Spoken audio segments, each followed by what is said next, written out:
Welcome to the broadcast. Our guest is Rick Goldfarb. Rick is a founder and president of Phoenix Studios. He is by far the richest studio chief in history, with Forbes estimating his net value at over $100 quadrillion. It's a pleasure to finally have him on the show. Well, thanks, Pat. It's very nice to be here. And by the way, that 100 quadrillion estimate is so far out of line. I don't know where Forbes gets their figures. It's more like 300 quadrillion. Okay, now Rick, it was a long, hard road to success. Yes, well, I started out at Warner Brothers, as you know, as head of creative development, and things didn't work out there. Well, things really didn't work out. In fact, you passed on such hits as Avatar, Titanic, X-Men, Shrek, and The Hunger Games, choosing instead to make Pluto Nash and The Postman? Artistic differences, but I moved on and up to Disney. You proposed turning their very profitable theme parks into math learning centers. And you wonder why kids today can't add 2 + 2, am I right? You then turn your back on Hollywood. I moved to India to find myself, Pat, and ironically found myself back in the same situation. You were hired by Bollywood's biggest studio, which you bankrupted so badly it needed both the World Bank and the UN to save the country from economic collapse. I blame it on the curry. It didn't agree with me. Rick, you returned home and you were hired by RKO, only to discover it had been closed down since 1957. That must have been some kind of prank, I'm telling you. In an interview you did last month with Diane Sawyer, you confessed during these difficult times you suffered from bipolar syndrome, PTSD, Epstein-Barr, low self-esteem, Lyme disease, male PMS, and you were bullied as a teenager by your high school counselor.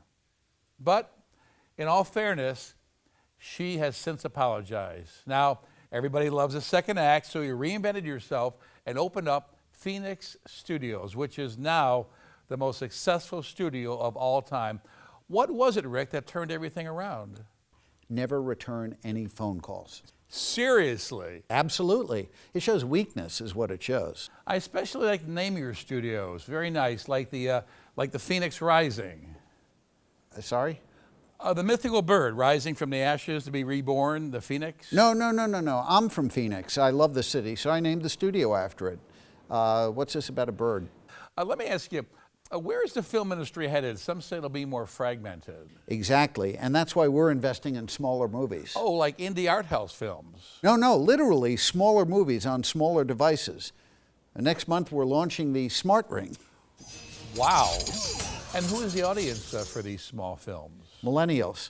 They only watch movies on cell phones, and they really don't know a great film from one that sucks, so why invest the cash? So you're saying small, crummy films are a viable market? Definitely. We predict in a few years films targeting the under 30s will be DCP, which means direct to cell phone, returning the theaters back to adults, thank God, where no one tattooed or wearing loose pants will be admitted. Now, I read an interview recently where you said you'd be producing more movies in color? No, that's more movies of color. Oh, sorry. You see, after the whitewash of the 2016 Oscars, our R&D team created something called digital recasting. So what we do is we take iconic films and digitally insert actors of ethnic diversity, like The Wizard of Oz, for instance. Out with Judy Garland, Lucy Liu now plays Dorothy. It's a Wonderful Life, Native American actor Wes Studi is George Bailey. Top Hat with Luis Guzman, Sofia Vergara. We got Casablanca, Mike Tyson is Rick, and Oprah Winfrey is Elsa. It's our way of correcting the wrongs of the past. And honestly, it'll really put me at the forefront of the Hollywood leftist elite. But aren't those films protected under the National Film Registry? Oh, we're not telling them. Won't they find out? Well, if they do, we'll just say, oh, you're against racial equality? What is this, Thelma all over again?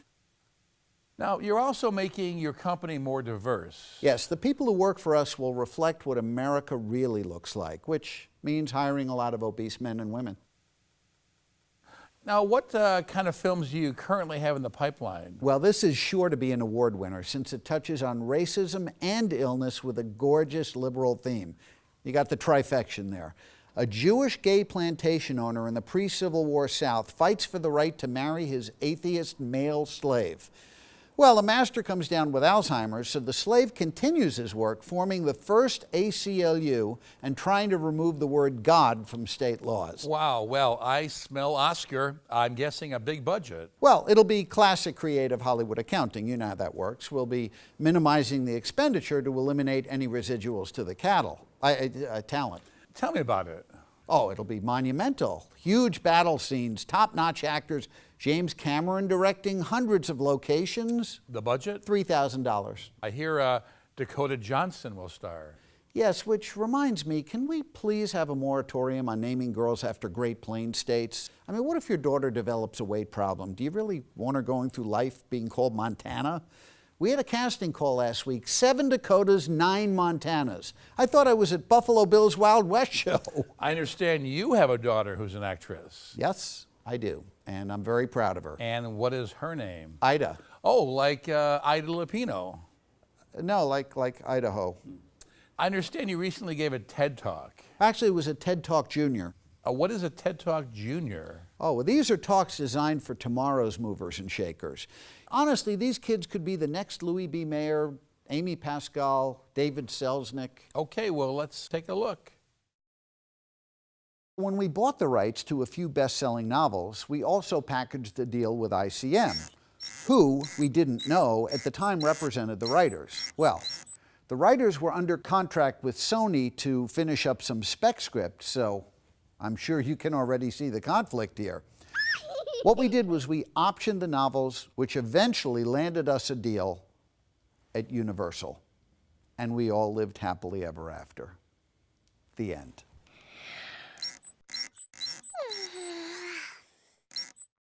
Who are the stars of tomorrow? It's a good question. You know, in 20 years, carbon-based actors will be a relic. All actors will be CG. In fact, some already are. Charlize Theron, obviously CG. No real woman is that hot. And then on the other hand, you have older programs like Mel Gibson with very bad programming. It was bound to crash. I heard Kim Kardashian is also a computer program. Technically, Kim Kardashian is shareware. Tell me about sex robots. Thank God for sex robots. And, you know, it's at least 50 years in the future, so we'll long be gone, but it'll be our gift to our children and grandchildren. 50 years? That far off? There are sex robots now, but unfortunately they suck. Well, that's a good thing. Oh no, they like explode. Also, they're very high maintenance. Like real women. Exactly.